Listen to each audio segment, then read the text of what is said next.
बिछुरे थे माधो,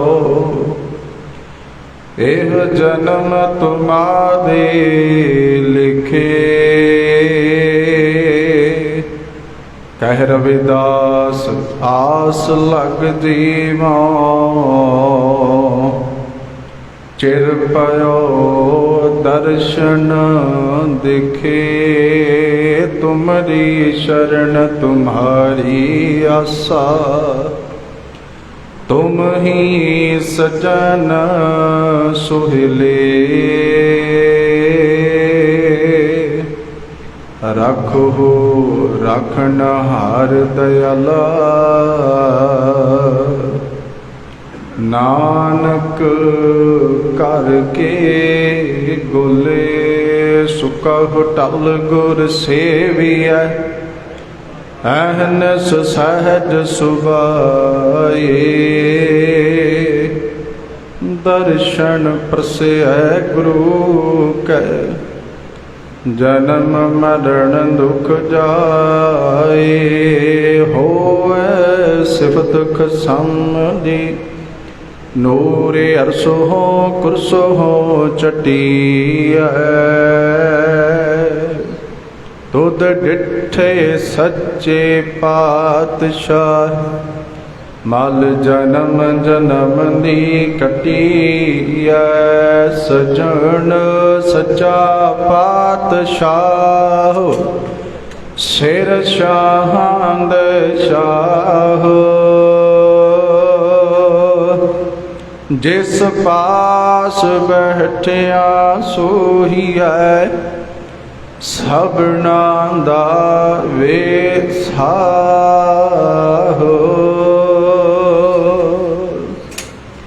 वाहिगुरु साहिब जी बिलावला। गृह तज बन खंड जाइए, चुन खाइए कंदा।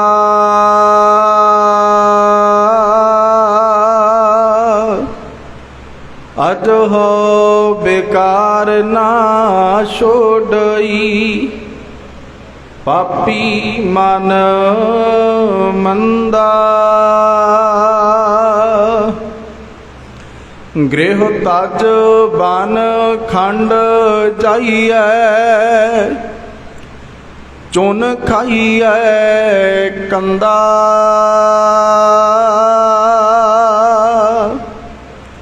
अज हो बेकार ना छोड़ई, पापी मन मंदा।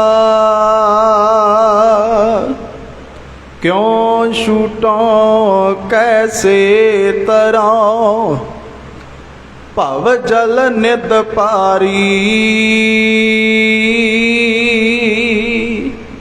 राख राख मेरे बीठोला, जन शरण तुम्हारी रहाओ। बिखै बिखै की वासना, तजी न जाई। अनेक जतन कर रखिए, फिर फिर लपटाई। जरा जीवन जो बन गया, किछ किया नानिका। एहो जियरा निर्मोल को, कौटी लग मीका। कहो कबीर मेरे माधवा, तू सर्व व्यापी। तुम ਸਮਸਰ ਨਾਹੀ ਦਇਆਲ ਮੋਹਿ ਸਮਸਰ ਪਾਪੀ ਕਹੋ ਕਬੀਰ ਮੇਰੇ ਮਾਧਵਾ ਤੂੰ ਸਰਬ ਬਿਆਪੀ ਤੁਮ ਸਮਸਰ ਨਾਹੀ ਦਇਆਲ ਮੋਹਿ ਸਮਸਰ ਪਾਪੀ। ਵਾਹਿਗੁਰੂ ਜੀ ਕਾ ਖਾਲਸਾ ਵਾਹਿਗੁਰੂ ਜੀ ਕੀ ਫਤਿਹ। ਸਤਨਾਮ ਸ੍ਰੀ ਵਾਹਿਗੁਰੂ ਸਾਹਿਬ ਜੀ। ਸਤਨਾਮ ਸ੍ਰੀ ਵਾਹਿਗੁਰੂ ਸਾਹਿਬ ਜੀ। ਮਰਨੰ ਬਿਸਰਨੰ ਗੋਬਿੰਦ ਹੈ ਜੀਵਨੰ ਹਰਿ ਨਾਮ ਧਿਆਵਨ ਹੈ ਲਬਨੰ ਸਾਧ ਸੰਗੇਨ ਨਾਨਕ ਹਰ ਪੂਰਬ ਲਿਖਣ ਹੈ ਮਰਨੰ ਬਿਸਰਨੰ ਗੋਬਿੰਦ ਹੈ ਜੀਵਨੰ ਹਰ ਨਾਮ ਧਿਆਵਨ ਹੈ ਲਬਨੰ ਸਾਧ ਸੰਗੇਨ ਨਾਨਕ ਹਰ ਪੂਰਬ ਲਿਖਣ ਹੈ। ਵਾਹਿਗੁਰੂ ਜੀ ਕਾ ਖਾਲਸਾ ਵਾਹਿਗੁਰੂ ਜੀ ਕੀ ਫਤਿਹ। ਚਬਰ ਛਤਰ ਤਖਤ ਦੇ ਮਾਲਕ ਲੋਕ ਪਰਲੋਕ ਦੇ ਰਖਵਾਲੇ ਸ਼ਹਿਨਸ਼ਾਹ ਸਦ ਸੁਣਦਾ ਸਦ ਵੇਖਦਾ ਸ਼ਬਦ ਰਹਿਆ ਭਰਪੂਰ ਸ਼ਬਦ ਗੁਰੂ ਸਮਰੱਥ ਗੁਰੂ ਸ੍ਰੀ ਗੁਰੂ ਗ੍ਰੰਥ ਸਾਹਿਬ ਸੱਚੇ ਪਾਤਸ਼ਾਹ ਜੀ ਦੀ ਪਾਵਨ ਪਵਿੱਤਰ ਹਜ਼ੂਰੀ ਦੇ ਵਿੱਚ ਧੰਨ ਸ੍ਰੀ ਗੁਰੂ ਅਰਜਨ ਦੇਵ ਸਾਹਿਬ ਧੰਨ ਮੇਰੀ ਪੀਰੀ ਦੇ ਮਾਲਕ ਬੰਦੀ ਛੋੜ ਦਾਤਾ ਸ੍ਰੀ ਗੁਰੂ ਹਰਗੋਬਿੰਦ ਸਾਹਿਬ ਸੱਚੇ ਪਾਤਸ਼ਾਹ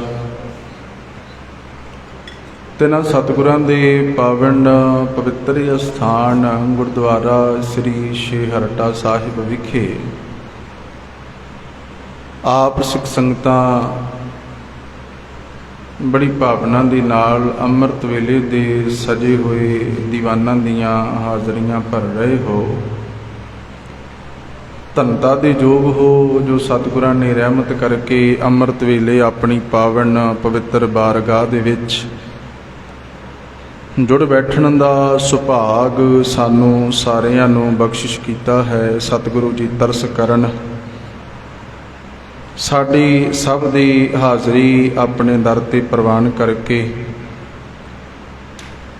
ਆਪਣੇ ਦਰੋਂ ਘਰੋਂ ਚੜ੍ਹਦੀ ਕਲਾ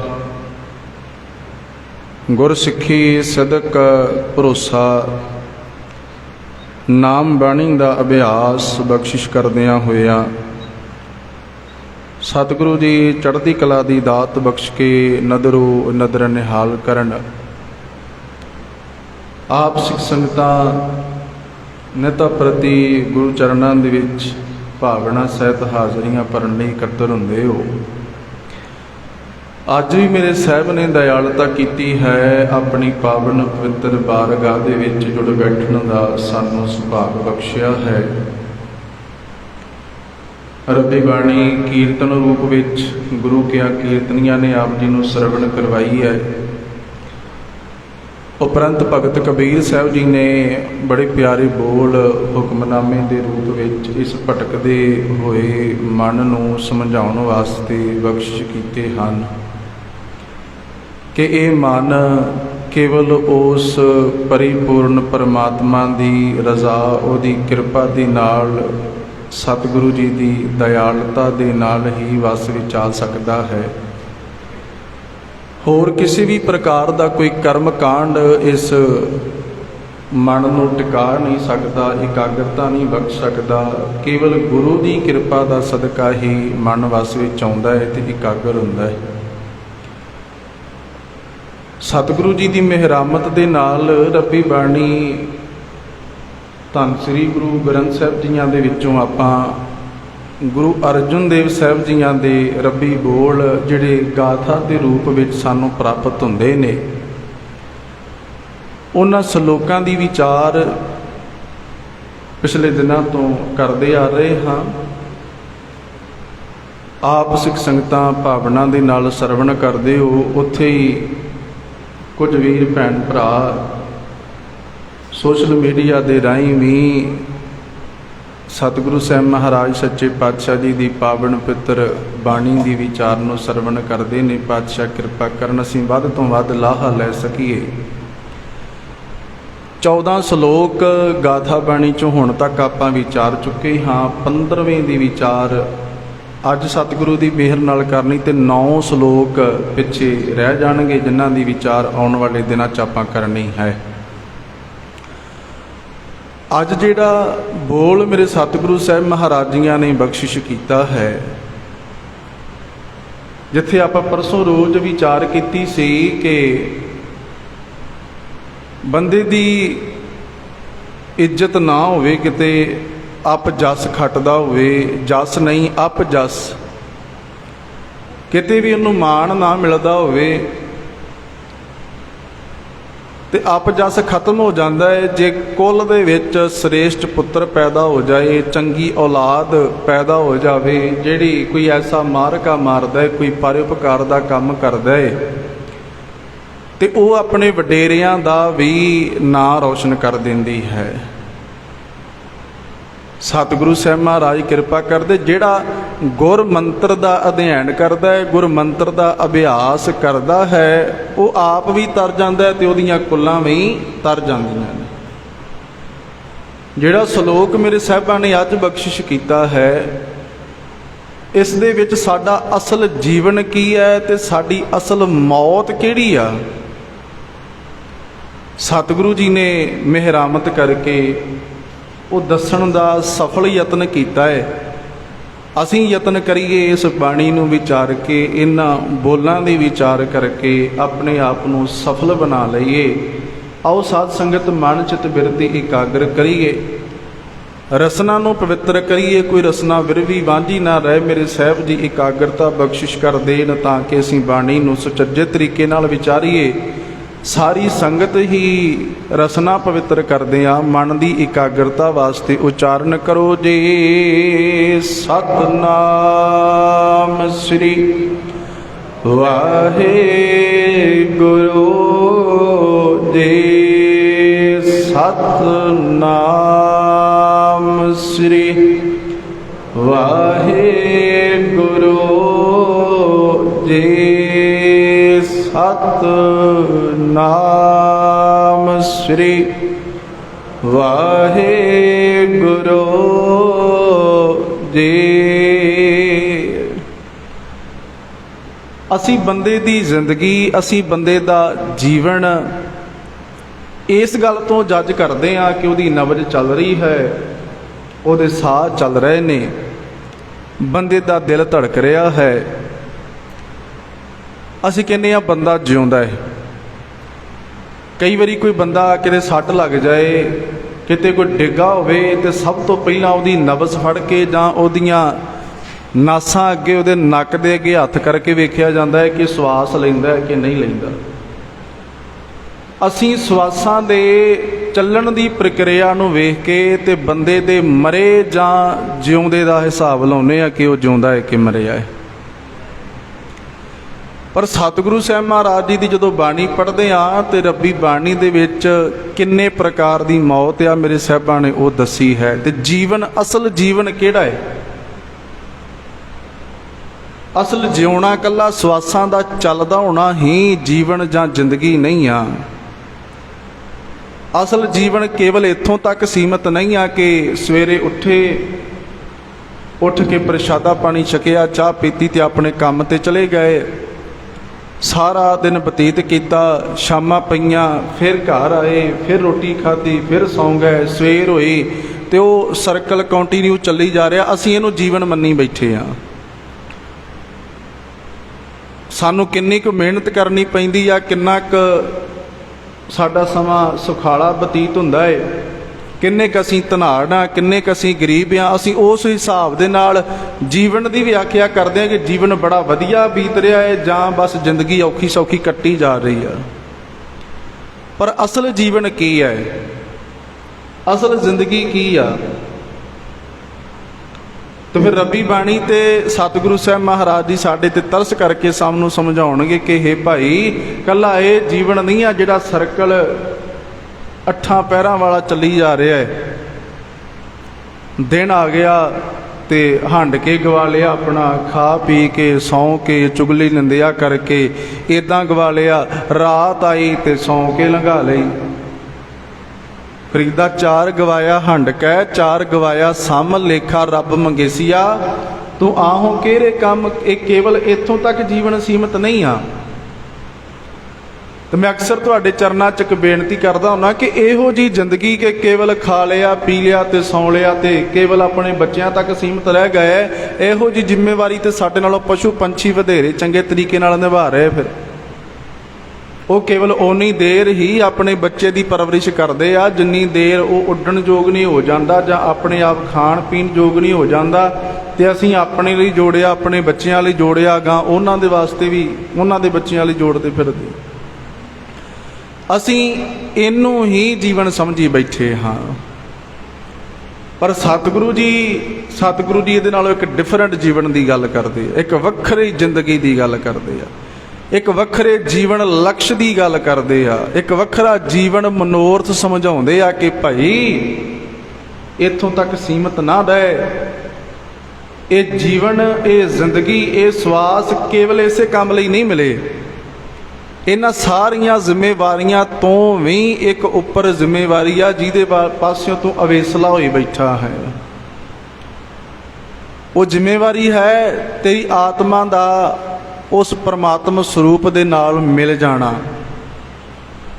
ਤੇ ਜੇ ਉਹ ਮਿਲਦੀ ਨਹੀਂ ਉਹਦੇ ਨਾਲ, ਜੇ ਤੇਰੀ ਇਕਸਾਰਤਾ ਬਣਦੀ ਨਹੀਂ, ਜਿਉਂਦੇ ਜੀ ਨਹੀਂ ਬਣਦੀ, ਤੇ ਫਿਰ ਤੂੰ ਇਹ ਨਾ ਸੋਚੀ ਕਿ ਤੂੰ ਆਪਣਾ ਜੀਵਨ ਸਫਲ ਕੀਤਾ ਹੈ। ਤੇਰਾ ਉਹ ਜੀਵਨ ਅਜਾਈਂ ਚਲਿਆ ਗਿਆ, ਕਿਉਂਕਿ ਤੈਨੂੰ ਇੱਕ ਮੌਕਾ ਮਿਲਿਆ ਵੀ ਸੀ, ਇੱਕ ਵਾਰੀ ਮਿਲੀ ਸੀ, ਉਹ ਤੇਰੀ ਲੰਘ ਗਈ ਅਜਾਈਂ ਬਸ। ਸਤਿਗੁਰੂ ਜੀ ਕੈਸਾ ਮਨੋਰਥ ਤੇ ਜੀਵਨ ਕੀ ਆ ਫਿਰ ਤੁਹਾਡੇ ਮੁਤਾਬਕ? ਫਿਰ ਰੱਬੀ ਬਾਣੀ ਚੋਂ ਮੇਰੇ ਸਾਹਿਬ ਉਪਦੇਸ਼ ਦੇਣਗੇ, ਪਾਤਸ਼ਾਹ ਆਖਣਗੇ ਜੀਵਨ ਹਰ ਜਪ ਸਾਧ ਸੰਗ।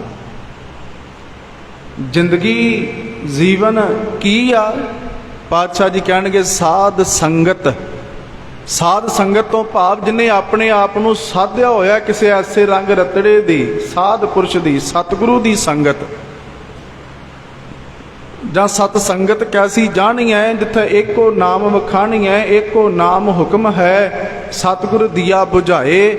ਜਿਉ ਜਿਸ ਗੱਲ ਦੀ ਸਮਝ ਸਤਿਗੁਰੂ ਜੀ ਦੇ ਦੇਣ, ਜਾਂ ਜਿਸ ਥਾਂ ਤੇ ਕੇਵਲ ਇੱਕ ਪਰਮਾਤਮਾ ਦੇ ਹੁਕਮ ਤੇ ਉਹਦੀ ਨਾਮ ਦੀ ਗੱਲ ਹੁੰਦੀ ਹੈ, ਉਹ ਸਾਧ ਸੰਗਤ ਆ। ਤੇ ਜੇ ਮੈਨੂੰ ਮਾਫੀ ਦਿਓ, ਸੰਗਤ ਵਿੱਚ ਆ ਕੇ ਵੀ ਅਸੀਂ ਦੁਨਿਆਵੀ ਗੱਲਾਂ ਕਰ ਰਹੇ ਹਾਂ। ਜੇ ਗੁਰੂ ਘਰ ਆਉਣ ਤੋਂ ਬਾਅਦ ਵੀ ਕਿਸੇ ਦੇ ਕੱਪੜਿਆਂ ਤੱਕ ਵੇਖਣ ਤੱਕ ਸੀਮਤ ਰਹਿ ਗਿਆ ਕਿ ਫਲਾਣੇ ਨੇ ਅੱਜ ਇਦਾਂ ਦਾ ਪਾਇਆ, ਉਹਨੇ ਪਰਨਾ ਐਵੇਂ ਦਾ ਬੰਨਿਆ, ਉਹਨੇ ਪੱਗ ਐਵੇਂ ਦੀ ਬੰਨੀ ਆ, ਦੂਜਾ ਐਵੇਂ ਤੁਰਦਾ, ਦੂਜਾ ਐਵੇਂ ਤੁਰਦਾ, ਉਹਨੇ ਮੱਥਾ ਇਦਾਂ ਟੇਕਿਆ ਤੇ ਉਹਨੇ ਇਦਾਂ ਟੇਕਿਆ, ਤੇ ਫਿਰ ਸੰਗਤ ਨਹੀਂ ਆ। ਸੰਗਤ ਤੋਂ ਜਿੱਥੇ ਕੇਵਲ ਸਾਡੀ ਸੁਰਤ ਨਾਮ ਵਿੱਚ ਰਵੇ, ਜਿੱਥੇ ਸਾਡੀ ਸੁਰਤ ਕੇਵਲ ਪਰਮੇਸ਼ਰ ਦੀ ਬੰਦਗੀ ਵਾਲੇ ਪਾਸੇ ਰਵੇ, ਜਿੱਥੇ ਉਸ ਨਾਮ ਤੋਂ ਇਲਾਵਾ ਹੋਰ ਕੋਈ ਗੱਲ ਹੀ ਨਾ ਹੋਵੇ, ਉਹਨੂੰ ਸਤ ਸੰਗਤ ਆਖਿਆ ਜਾਂਦਾ ਹੈ। ਕਹਿਣ ਨੂੰ ਤੇ ਲੀਡਰ ਲੋਕ ਇਕੱਠੀਆਂ ਹੋਈਆਂ ਭੇਡਾਂ ਨੂੰ ਵੀ ਸੰਗਤ ਕਹਿ ਕੇ ਸੰਬੋਧਨ ਕਰਦੇ ਆ ਕਿ ਤੁਸੀਂ ਸੰਗਤ ਜੀ, ਉਹਨਾਂ ਨੂੰ ਸੰਗਤ ਕਹਿ ਕੇ ਸੰਬੋਧਨ ਕਰਦੇ ਆ, ਪਰ ਉਹ ਸੰਗਤ ਤੇ ਨਹੀਂ, ਉਹ ਇੱਕ ਭੀੜ ਕਹਿ ਸਕਦੇ ਹਾਂ। ਉਹ ਲੋਕਾਂ ਦਾ ਹਜ਼ੂਮ ਆਖਿਆ ਜਾ ਸਕਦਾ ਹੈ। ਸਤ ਸੰਗਤ ਕੇਵਲ ਉਹ ਆ ਜਿੱਥੇ ਪ੍ਰਮਾਤਮਾ ਦੇ ਨਾਮ ਦੀ ਵਡਿਆਈ ਹੁੰਦੀ ਹੈ, ਜਿੱਥੇ ਇੱਕ ਪ੍ਰਮਾਤਮਾ ਦੇ ਨਾਮ ਤੋਂ ਬਿਨਾਂ, ਉਹਦੀ ਸਿਫਤ ਸਲਾਹ ਤੋਂ ਬਿਨਾਂ ਹੋਰ ਕੋਈ ਗੱਲ ਨਹੀਂ ਹੁੰਦੀ। ਸਾਹਿਬ ਆਖਦੇ ਆ ਜੀਵਨਾ ਹਰ ਜੀਵਨ ਹਰ ਜਪ ਸਾਧ ਸੰਗ, ਕਹਿਣ ਲੱਗੇ ਸਾਧ ਸੰਗਤ ਵਿੱਚ ਆ ਕੇ ਜਿਹੜਾ ਪ੍ਰਮਾਤਮਾ ਦਾ ਨਾਮ ਜਪਦਾ ਹੈ, ਆਪਣੀ ਸੁਰਤ ਨੂੰ ਉਹਦੇ ਨਾਲ ਇਕਾਗਰ ਕਰਨ ਦਾ ਯਤਨ ਕਰਦਾ, ਕਹਿੰਦੇ ਉਹ ਜੀਵਨ ਆ, ਜ਼ਿੰਦਗੀ ਅਸਲ ਉਹ ਆ। ਤੇ ਸਤਿਗੁਰੂ ਜੀ ਜਿਹੜਾ ਨਹੀਂ ਕਰਦਾ, ਤੇ ਪਾਤਸ਼ਾਹ ਕਹਿੰਦੇ ਆ ਹਰ ਨਾਮ ਨਾ ਸਿਮਰੈ ਸਾਧ ਸੰਗ, ਤੈ ਤਨ ਉੱਡੈ ਖੇ।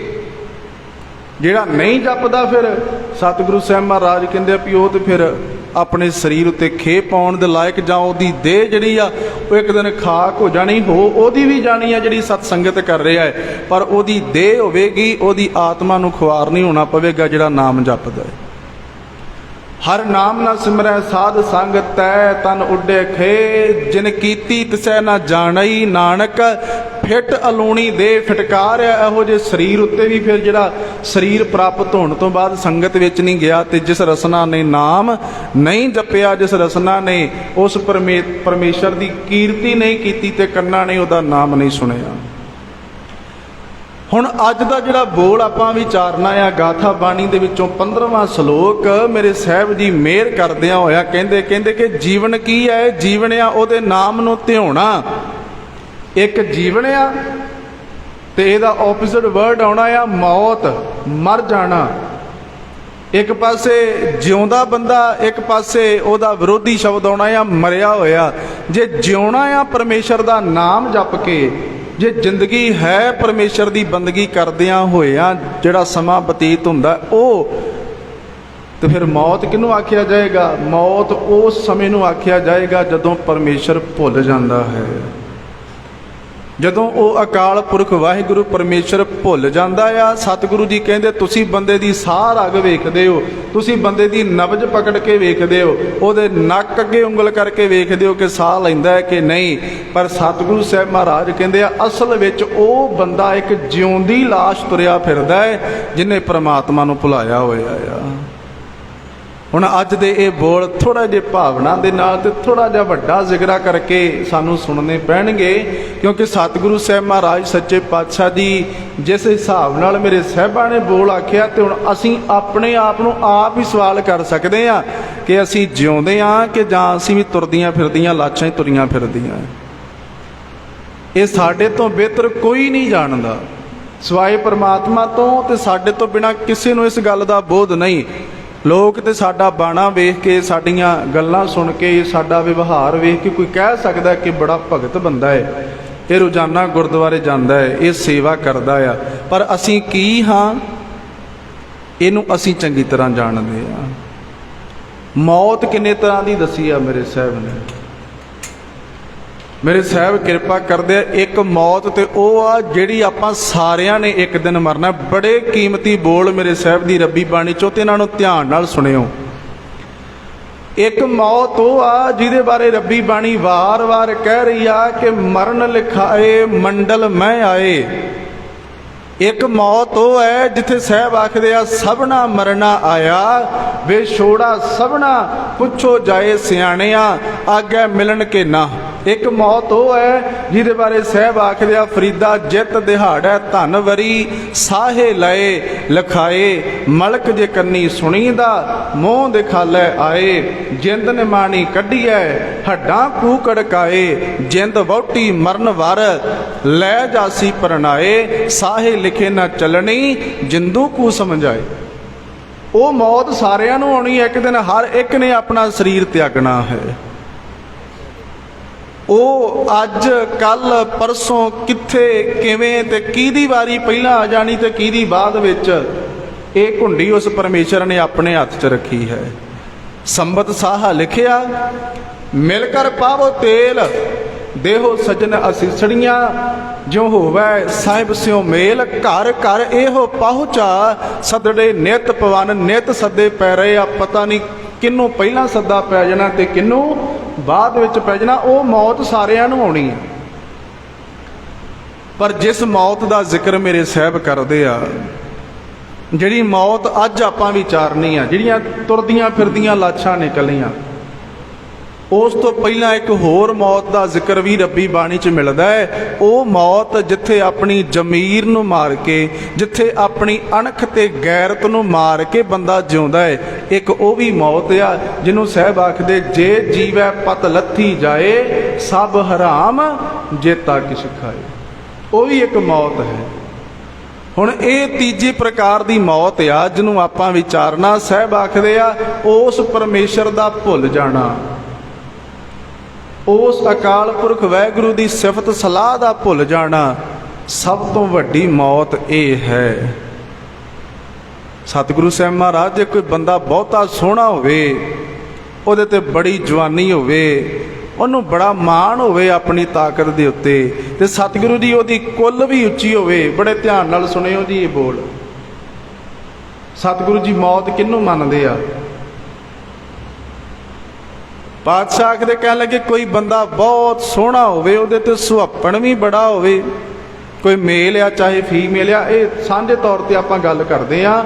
ਜੇ ਕਿਸੇ ਵੀ ਇਨਸਾਨ ਉੱਤੇ ਬੜੀ ਸੁੰਦਰਤਾ ਹੋਵੇ, ਬੜਾ ਉਹਨੂੰ ਹੰਕਾਰ ਤੇ ਬੜਾ ਮਾਣ ਹੋਵੇ, ਫਿਰ ਉਹਦੇ ਬੋਲਾਂ ਵਿੱਚ ਬੜੀ ਮਿਠਾਸ ਹੋਵੇ, ਫਿਰ ਉਹ ਗਿਆਨੀ ਹੋਵੇ, ਉਹਨੂੰ ਗਿਆਨ ਵੀ ਹੋਵੇ, ਉਹਨੂੰ ਹਰ ਪ੍ਰਕਾਰ ਦੀ ਸੋਝੀ ਹੋਵੇ, ਅੱਜ ਦੀ ਭਾਸ਼ਾ 'ਚ ਕਹਿ ਲਈਏ ਉਹਨੂੰ ਹਰ ਗੱਲ ਦੀ ਜਾਣਕਾਰੀ ਹੋਵੇ, ਉਹਨੂੰ ਨੌਲੇਜ ਬੜੀ ਹੋਵੇ ਬੰਦੇ ਨੂੰ, ਉਹਦੀ ਕੁੱਲ ਵੀ ਉੱਚੀ ਹੋਵੇ, ਪੈਸੇ ਦੀ ਵੀ ਕੋਈ ਕਮੀ ਨਾ ਹੋਵੇ। ਪਰ ਇਹ ਸਾਰੀਆਂ ਚੀਜ਼ਾਂ ਇਕੱਠੀਆਂ ਨਹੀਂ ਹੁੰਦੀਆਂ। ਬਹੁਤ ਘੱਟ ਇਹੋ ਜਿਹਾ ਯੋਗ ਬਣਦਾ ਹੈ ਕਿ ਬੰਦਾ ਸੁੰਦਰਤਾ ਵੀ ਹੋਵੇ ਉਹਦੇ ਤੇ, ਉਹਦੇ ਸਰੀਰ ਵਿੱਚ ਤਾਣ ਵੀ ਹੋਵੇ, ਫਿਰ ਉਹਦੀ ਕੁੱਲ ਉੱਚੀ, ਉਹ ਕੁੱਲ ਉੱਚੀ ਤੋਂ ਭਾਵ ਕਿ ਉਹਦੇ ਕੋਲ 4 ਛਿੱਲੜ ਵੀ ਹੋਣ, ਫਿਰ ਉਹਦੇ ਕੋਲ ਨੌਲੇਜ ਵੀ ਸਾਰੀ ਹੋਵੇ, ਫਿਰ ਉਹ ਬੋਲਦਾ ਵੀ ਸੋਹਣਾ ਹੋਵੇ, ਉਹਨੂੰ ਆਪਣੀ ਗੱਲਬਾਤ ਰੱਖਣ ਦਾ ਤਰੀਕਾ ਵੀ ਆਉਂਦਾ ਹੋਵੇ।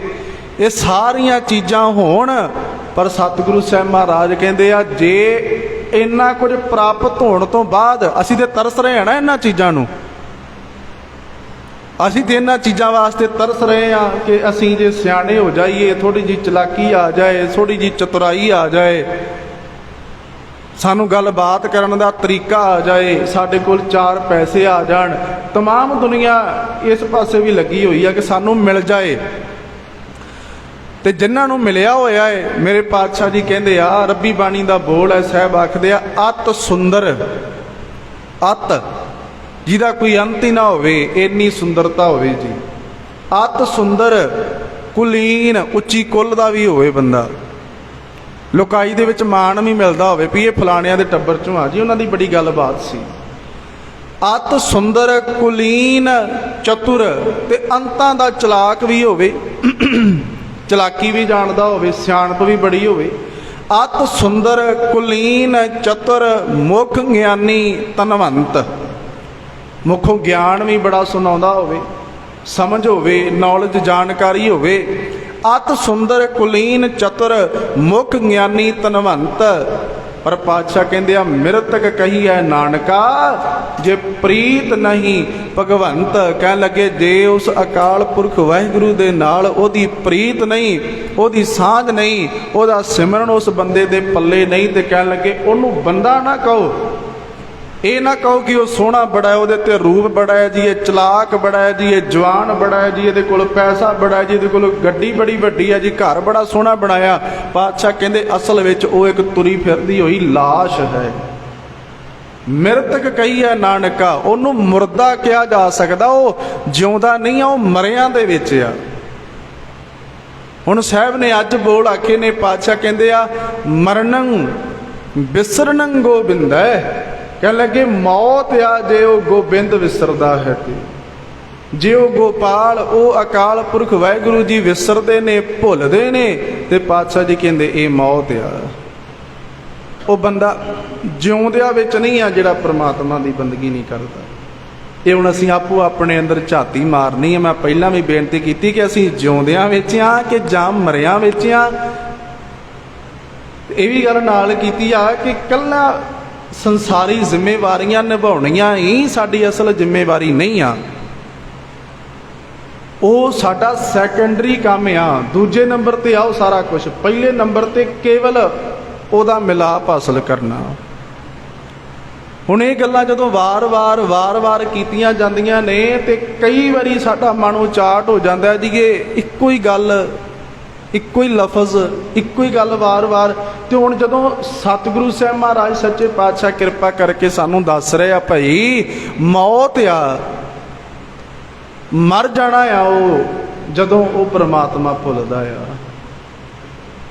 ਧੰਨ ਗੁਰੂ ਨਾਨਕ ਸਾਹਿਬ ਮਹਾਰਾਜ ਤੇ ਆਪ ਰੱਬੀ ਬਾਣੀ 'ਚ ਕਿਰਪਾ ਕਰਦੇ ਆ। ਸੋਦਰ ਦੇ ਸ਼ਬਦ ਆਪਾਂ ਪੜ੍ਹਦੇ ਆ ਨਾ ਰਹਿ ਰਾਸ ਦੇ ਵਿੱਚ, ਤੇ ਤੀਜਾ ਸ਼ਬਦ ਸੋਦਰ ਦਾ।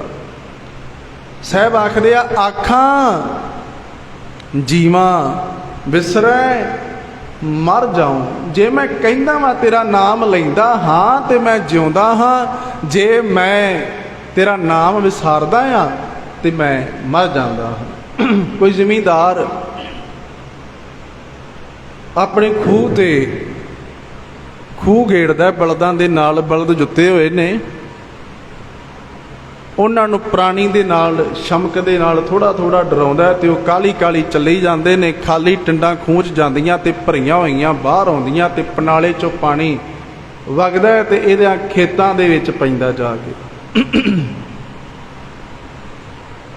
ਹੁਣ ਉਹ ਜ਼ਿਮੀਂਦਾਰ ਦੇ ਕੋਲ ਇੱਕ ਸਾਧ ਆਉਂਦਾ ਹੈ। ਉਹ ਸਾਧ ਜਿਹਨੇ ਵਾਕਿਆ ਹੀ ਆਪਣੇ ਮਨ ਨੂੰ ਸਾਧਿਆ ਹੋਇਆ। ਬੜੇ ਧਿਆਨ ਨਾਲ ਸੁਣਿਓ, ਨਾਮ ਸਾਡੇ ਜੀਵਨ 'ਚ ਕੀ ਭੂਮਿਕਾ ਨਿਭਾਉਂਦਾ ਹੈ, ਉਸ ਪਰਮਾਤਮਾ ਦੀ ਯਾਦ ਸਾਡੇ ਜੀਵਨ ਵਿੱਚ ਕੀ ਭੂਮਿਕਾ ਨਿਭਾਉਂਦੀ ਆ। ਹੁਣ ਉਹ ਜ਼ਿਮੀਂਦਾਰ ਉਹ ਖੂਹ ਗੇੜ ਰਿਹਾ ਹੈ, ਸਾਧ ਚੱਲ ਕੇ ਆਇਆ ਉਹਦੇ ਕੋਲ। ਜਦੋਂ ਉਹਦੇ ਪਾਸ ਚੱਲ ਕੇ ਆਇਆ ਤੇ ਕਿਹਾ ਹੈ ਜ਼ਿਮੀਂਦਾਰਾ, ਮੈਨੂੰ ਪਿਆਸ ਲੱਗੀ ਆ, ਥੋੜਾ ਜਿਹਾ ਜਲ ਛਕਣਾ ਆ। ਤੇ ਕਹਿੰਦਾ ਜੀ ਜ਼ਰੂਰ ਬਾਬਾ ਜੀ, ਜਲ ਛਕਾ ਦਿੰਦੇ ਆ ਤੁਹਾਨੂੰ। ਜਲ ਛਕਾਇਆ ਤੇ ਉਸ ਸਾਧ ਨੇ ਜਦੋਂ ਪਾਣੀ ਪੀ ਲਿਆ, ਇੱਕ ਬੁੱਕ ਪੀਤੀ, 2 ਪੀਤੀਆਂ, 4 ਪੀਤੀਆਂ, ਉਸ ਕਿਸਾਨ ਨੇ ਜੱਜਮੈਂਟ ਕੀਤੀ ਕਿ ਐਵੇਂ ਲੱਗਦਾ ਹੈ ਭੁੱਖਾ ਹੁੰਦਾ ਹੈ ਜਿਵੇਂ। ਉਹਨੇ ਆਖਿਆ ਬਾਬਾ ਜੀ ਇੱਥੇ ਛਾਵੇਂ ਬਹੁ, ਮੈਂ ਤੁਹਾਡੇ ਵਾਸਤੇ ਕੁਝ ਲੈ ਕੇ ਆਉਣਾ, ਤੁਸੀਂ ਬਹੁ ਇੱਥੇ, ਮੈਂ ਆਉਣਾ। ਉਹ ਬਹਿ ਗਿਆ ਬਜ਼ੁਰਗ। ਜਦੋਂ ਉਹ ਬਹਿ ਗਿਆ ਤੇ ਇੰਨੀ ਦੇਰ ਨੂੰ ਉਸ ਕਿਸਾਨ ਨੇ, ਉਸ ਜ਼ਿਮੀਂਦਾਰ ਨੇ, ਉਹਨੇ ਉੱਥੇ ਡੇਰੇ ਦੇ ਉੱਤੇ ਖੇਤਾਂ ਵਿੱਚ ਉਹਦੀ ਗਾਂ ਬੱਝੀ ਸੀ, ਉਹਨੇ ਉਹ ਗਾਂ ਚੋਈ। ਗਾਂ ਚੋ ਕੇ ਤੇ ਉਹਦੇ ਵਿੱਚ ਦੁੱਧ 'ਚ ਥੋੜਾ ਪਾਣੀ ਪਾ ਕੇ ਉਹਦੀ ਕੱਚੀ ਲੱਸੀ ਬਣਾ ਕੇ ਤੇ ਲਿਆ ਕੇ ਉਸ ਸਾਧ ਨੂੰ ਛਕਾ ਦਿੱਤੀ। ਜਿਹੜਾ ਅੰਦਰ ਵਾਕਿਆ ਜਿਹਨੇ ਆਪਣਾ ਸਾਧਿਆ ਹੋਇਆ ਸੀ, ਜਿਹੜਾ ਉਸ ਪਰਮੇਸ਼ਰ ਦੀ ਨਾਮ ਦੇ ਵਿੱਚ ਜੁੜਿਆ ਹੋਇਆ ਸੀ, ਉਹਦੀ ਬੰਦਗੀ ਵਿੱਚ ਜੁੜਿਆ ਹੋਇਆ ਸੀ। ਹੁਣ ਜਦੋਂ ਲਿਆ ਕੇ ਕੱਚੀ ਲੱਸੀ ਉਹਦੇ ਸਾਹਮਣੇ ਰੱਖੀ ਤੇ ਉਹ ਕਹਿੰਦਾ ਤੈਨੂੰ ਕਿੱਦਾਂ ਪਤਾ ਲੱਗਿਆ ਹੈ ਕਿ ਮੈਂ ਭੁੱਖਾ ਵਾਂ ਜਾਂ ਮੈਨੂੰ ਲੋੜ ਆ ਕਿਸੇ ਚੀਜ਼ ਦੀ? ਉਹਨੇ ਆਖਿਆ ਜੀ ਬਸ ਮੇਰੇ ਅੰਦਰ ਇੱਕ ਫੁਰਨਾ ਆਇਆ, ਮੈਂ ਤੁਹਾਡੀ ਹਾਲਾਤ ਵੇਖੀ, ਮੈਨੂੰ ਲੱਗਿਆ ਤੁਸੀਂ ਭੁੱਖੇ ਹੋਵੋਗੇ, ਦੁਪਹਿਰ ਲੱਗੀ ਸੀ ਤੇ ਮੈਂ ਕਿਹਾ ਚਲੋ ਮੈਂ ਤੁਹਾਨੂੰ ਕੱਚੀ ਲੱਸੀ ਛਕਾ ਦਿਆਂ। ਮੇਰੇ ਕੋਲ ਇਸ ਵੇਲੇ ਇਹੀ ਕੁਝ ਸੀ, ਪਾਣੀ ਸੀ, ਤੁਹਾਨੂੰ ਪਾਣੀ ਪਿਆ ਦਿੱਤਾ, ਦੁੱਧ ਸੀ, ਮੈਂ ਤੁਹਾਨੂੰ ਕੱਚੀ ਲੱਸੀ ਛਕਾ ਦਿੱਤੀ। ਹੋਰ ਮੇਰੇ ਕੋਲ ਇਸ ਵੇਲੇ ਕੁਝ ਨਹੀਂ, ਜੋ ਕੁਝ ਸੀ ਮੈਂ ਤੁਹਾਨੂੰ ਦੇ ਦਿੱਤਾ ਆ। ਇਹ ਲੁਧਿਆਣੇ ਦੇ ਨੇੜੇ ਦੀ ਘਟਨਾ ਦਾ ਜ਼ਿਕਰ ਭਾਈ ਵੀਰ ਸਿੰਘ ਜੀ ਕਰਦੇ ਆ। ਕਹਿੰਦੇ ਲੁਧਿਆਣੇ ਦੇ ਪਾਸ, ਪਿੰਡ ਦਾ ਨਾਂ ਨਹੀਂ ਲਿਖਦੇ, ਉਹ ਲਿਖਦੇ ਆ ਲੁਧਿਆਣੇ ਦੇ ਪਾਸ ਇੱਕ ਨਗਰ ਦੀ ਘਟਨਾ ਮੈਂ ਤੁਹਾਡੇ ਨਾਲ ਸਾਂਝੀ ਕੀਤੀ।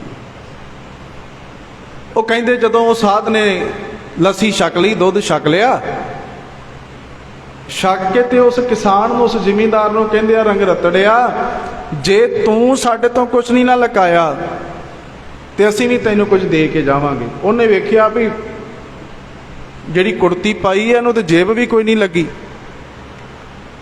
ਜਿਹੜੀ ਇਸ ਸਾਧ ਨੇ, ਇਸ ਫਕੀਰ ਨੇ ਕੁੜਤੀ ਪਾਈ, ਇਹਨੂੰ ਤੇ ਜੇਬ ਵੀ ਕੋਈ ਨਹੀਂ, ਇਹ ਮੈਨੂੰ ਕੀ ਦੇਵੇਗਾ? ਇਹਦੇ ਕੋਲ ਤੇ ਹੈ ਹੀ ਕੁਛ ਨਹੀਂ, ਆਪਣੇ ਕੋਲ ਹੀ ਕੁਛ ਨਹੀਂ ਹੈਗਾ ਦੇਣ ਵਾਸਤੇ। ਮੇਰੇ ਕੋਲ ਤੇ ਜਲ ਸੀ, ਖੂਹ ਵਗਦਾ ਸੀ ਤੇ ਮੈਂ ਪਾਣੀ ਪਿਆਤਾ, ਗਾਂ ਚੋ ਕੇ ਲਿਆਂਦੀ ਤੇ ਕੱਚੀ ਲੱਸੀ ਛਕਾ ਦਿੱਤੀ, ਇਹ ਕੀ ਦੇਵੇਗਾ? ਆਖਿਆ ਨਹੀਂ ਫਕੀਰ ਜੀ ਤੁਸੀਂ ਬਸ ਠੀਕ ਹੈ, ਮੈਂ ਚੜ੍ਹਦੀ ਕਲਾ, ਤੁਸੀਂ ਜਾਓ ਹੁਣ ਆਪਣੀ ਮੰਜ਼ਿਲ ਵੱਲ ਵਧੋ। ਕਹਿੰਦੇ ਨਹੀਂ, ਜੋ ਕੁਝ ਤੇਰੇ ਕੋਲ ਸੀ ਤੂੰ ਲਿਆ ਕੇ ਮੇਰੇ ਅੱਗੇ ਰੱਖ ਦਿੱਤਾ, ਤੂੰ ਮੈਨੂੰ ਦੇ ਦਿੱਤਾ, ਤੇ ਜੋ ਕੁਝ ਮੇਰੇ ਕੋਲ ਆ ਮੈਂ ਤੈਨੂੰ ਦੇ ਦੇਣਾ। ਆਖਿਆ ਕੀ ਆ ਤੁਹਾਡੇ ਕੋਲ ਤੇ ਕੀ ਦਿਓਗੇ? ਆਖਿਆ ਮੇਰੇ ਮਗਰ ਮਗਰ ਪੜੀ। ਕਹਿੰਦਾ ਕੀ? ਤੇ ਸਾਧ ਨੇ ਕਹਿਣਾ ਸ਼ੁਰੂ ਕੀਤਾ, ਆਖ ਵਾਹਿਗੁਰੂ ਵਾਹਿਗੁਰੂ ਵਾਹਿਗੁਰੂ ਵਾਹਿਗੁਰੂ। ਉਹ ਸਾਧ ਅੱਗੇ ਅੱਗੇ ਬੋਲਣ ਲੱਗ ਪਿਆ ਤੇ ਉਹ ਕਿਸਾਨ ਉਹਦੇ ਪਿੱਛੇ ਪਿੱਛੇ ਬੋਲਣ ਲੱਗ ਪਿਆ। ਕਹਿੰਦਾ ਜੀ ਇਹ ਕੀ? ਉਹ ਰੰਗ ਰਤੜਾ ਫਕੀਰ, ਗੁਰੂ ਕਾ ਸਿੱਖ, ਗੁਰੂ ਕਾ ਲਾਲ ਕਹਿੰਦਾ ਇਹ ਗੁਰ ਮੰਤਰ ਆ, ਇਹ ਉਸ ਪਰਮਾਤਮਾ ਦਾ ਨਾਮ ਹੈ ਜਿਹੜਾ ਗੁਰੂ ਨਾਨਕ ਸਾਹਿਬ ਮਹਾਰਾਜ ਜੀਆਂ ਨੇ ਸਾਨੂੰ ਦਿੱਤਾ ਆ।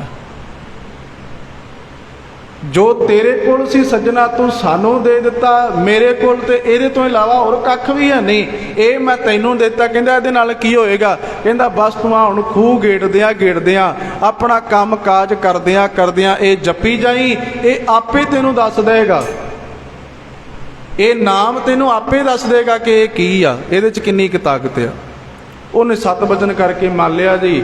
ਉਹਨੇ ਖੂਹ ਗੇੜਨਾ ਤੇ ਤਾਂ ਵੀ ਵਾਹਿਗੁਰੂ ਵਾਹਿਗੁਰੂ ਵਾਹਿਗੁਰੂ ਜਪੀ ਜਾਣਾ ਨਾਲ। ਜੇ ਉਹਨੇ ਹਲ ਵਾਹੁਣੇ ਤੇ ਤਾਂ ਵੀ, ਜੇ ਉਹਨੇ ਕੋਈ ਛੱਟਾ ਦੇਣਾ ਫਸਲ ਦਾ ਤੇ ਤਾਂ ਵੀ, ਜੇ ਉਹਨੇ ਫਸਲ ਦੀ ਰਾਖੀ ਕਰਨੀ, ਪਾਣੀ ਲਾਉਣ ਆਉਣਾ ਤੇ ਤਾਂ ਵੀ ਉਹ ਇਦਾਂ ਹੀ ਜਪਦਾ ਰਿਹਾ। ਜਪਦਿਆਂ ਰਸ ਆਉਣ ਲੱਗ ਪਿਆ।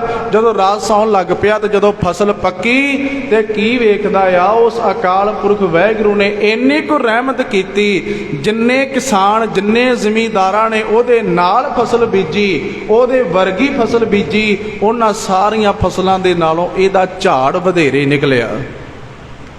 ਰੱਬੀ ਬਾਣੀ ਚ ਬੋਲਿਆ, ਮੇਰੇ ਪਾਤਸ਼ਾਹ ਕਹਿੰਦੇ ਆ, ਨਾਉ ਬੀਜਣ ਲੱਗਾ ਆਸ ਕਰ, ਹਰ ਬੋਹਲ ਬਖਸ਼ ਜਮਾਏ ਜੀਓ।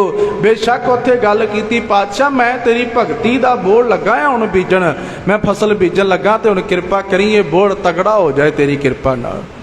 ਉੱਥੇ ਸਾਨੂੰ ਬਾਹਰੀ ਤੌਰ ਤੇ ਵੀ ਇਹ ਇਸ਼ਾਰਾ ਪਈ, ਜਦੋਂ ਅਸੀਂ ਕੋਈ ਕਾਰਜ ਕਰਨਾ ਤੇ ਆਸਰਾ ਇੱਕ ਪਰਮੇਸ਼ਰ ਦਾ ਰੱਖਣਾ। ਹੁਣ ਜਦੋਂ ਇਹਦੀ ਫਸਲ ਸਾਰਿਆਂ ਦੇ ਨਾਲੋਂ ਵਧੇਰੇ ਨਿਕਲੀ, ਮੰਡੀ 'ਚ ਲੈ ਕੇ ਗਿਆ, ਜਦੋਂ ਵੇਚੀ ਤੇ ਬੜੀ ਰਕਮ ਪ੍ਰਾਪਤ ਹੋਈ। ਜਦੋਂ ਬੜਾ ਧਨ ਪ੍ਰਾਪਤ ਹੋਇਆ ਤੇ ਨਾਲ ਦੇ ਆਂਢੀ ਗਵਾਂਢੀ ਕਿਸਾਨ ਇਹਨੂੰ ਪੁੱਛਣ ਲੱਗ ਪਿਆ, ਤੂੰ ਕੀ ਪਾਇਆ ਸੀ ਇਸ ਵਾਰ?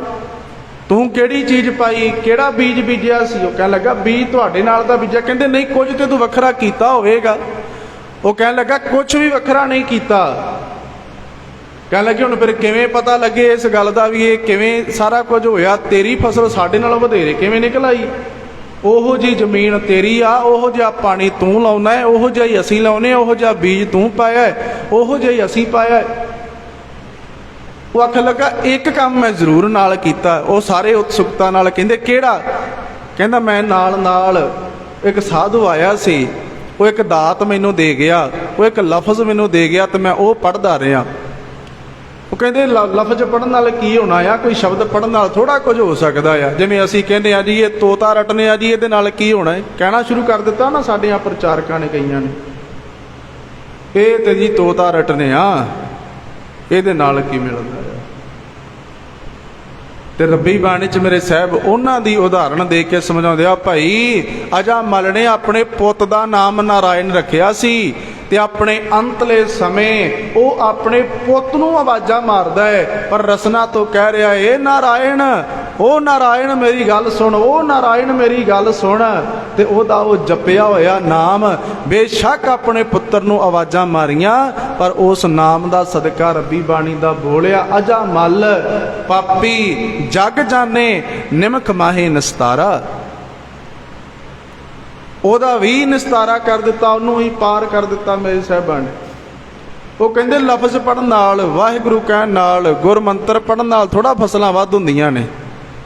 ਤੇ ਸਾਹਿਬ ਕੀ ਆਖਦੇ ਆ ਮੇਰੇ ਪਾਤਸ਼ਾਹ? ਆਖਦੇ ਨੇ ਨਵ ਨਿਧੀ 18 ਸਿੱਧੀ ਪਿੱਛੇ ਲੱਗੀਆਂ ਫਿਰੈ, ਜੋ ਹਰ ਹਿਰਦੈ ਸਦਾ ਵਸਾਏ। ਜਿਹੜਾ ਹਿਰਦੇ 'ਚ ਪਰਮੇਸ਼ਰ ਨੂੰ ਵਸਾ ਲੈਂਦਾ ਹੈ, ਮੇਰੇ ਸਤਿਗੁਰੂ ਜੀ ਦੇ ਕਹਿੰਦੇ ਆ, ਕਹਿਣ ਲੱਗੇ 9 ਨਦੀਆਂ ਤੇ 18 ਸਿੱਧੀਆਂ ਉਹਦੇ ਪਿੱਛੇ ਪਿੱਛੇ ਦੌੜੀਆਂ ਫਿਰਦੀਆਂ ਵੀ ਸਾਡੀ ਵਰਤੋਂ ਕਰ ਲੈ। ਉਹ ਕਹਿੰਦਾ ਨਹੀਂ, ਮੈਨੂੰ ਨਾਮ 'ਚੋਂ ਹੀ ਰਸ ਆਉਂਦਾ ਹੈ। ਉਹ ਕਹਿਣ ਲੱਗੇ ਤੂੰ ਇਦਾਂ ਕਰ, ਹੁਣ ਜਿਹੜੀ ਆਪਾਂ ਅਗਲੀ ਫਸਲ ਬੀਜਣੀ ਆ ਨਾ, ਹੁਣ ਤੂੰ ਇਸ ਵਾਰੀ ਨਾ ਜਪੀ ਭਲਾ। ਧਿਆਨ ਨਾਲ ਸੁਣਿਓ, ਮਰਨੰ ਬਿਸਰਨੰ ਗੋਬਿੰਦਾ ਹੈ, ਮੌਤ ਆ ਜੇ ਪ੍ਰਮਾਤਮਾ ਭੁੱਲਦਾ ਆ। ਉਹਦੇ ਆਂਢੀ ਗਵਾਂਢੀ ਕਹਿਣ ਲੱਗੇ ਵੀ ਆਪਾਂ ਤਜਰਬਾ ਕਰਕੇ ਵੇਖ ਲੈਨੇ ਆ। ਉਹਨਾਂ ਇਹ ਨਹੀਂ ਕਿਹਾ ਵੀ ਅਸੀਂ ਵੀ ਇਸ ਵਾਰੀ ਨਾਲ ਜਪਾਂਗੇ। ਉਹ ਕਹਿੰਦੇ ਤੂੰ ਇਸ ਵਾਰੀ ਨਾ ਜਪੀ ਨਾਲ, ਇਹਦਾ ਚੁੱਪ ਕਰਕੇ ਫਸਲ ਬੀਜੀ। ਆਪ ਨਹੀਂ ਆਖਿਆ ਵੀ ਸਾਨੂੰ ਵੀ ਦੱਸ ਤੇ ਅਸੀਂ ਵੀ ਜਪਾਂਗੇ, ਸਾਡੀ ਵੀ ਫਸਲ ਹੋ ਸਕਦਾ ਵਧੇਰੇ ਹੋ ਜੇ, ਆਪਾਂ ਇਦਾਂ ਤਜਰਬਾ ਕਰਕੇ ਵੇਖ ਲਈਏ। ਉਹ ਕਹਿੰਦੇ ਨਹੀਂ, ਤਜਰਬਾ ਕਰਕੇ ਵੇਖਦੇ ਆ, ਇਸ ਵਾਰੀ ਤੂੰ ਵੀ ਨਾ ਜਪ, चुप करके अपनी फसल बीज। जो फसल वंडांगे तो आपे निर्णय हो जाएगा कि नाम जपण दे नाल फसल वध होई है कि उदां वध होई है।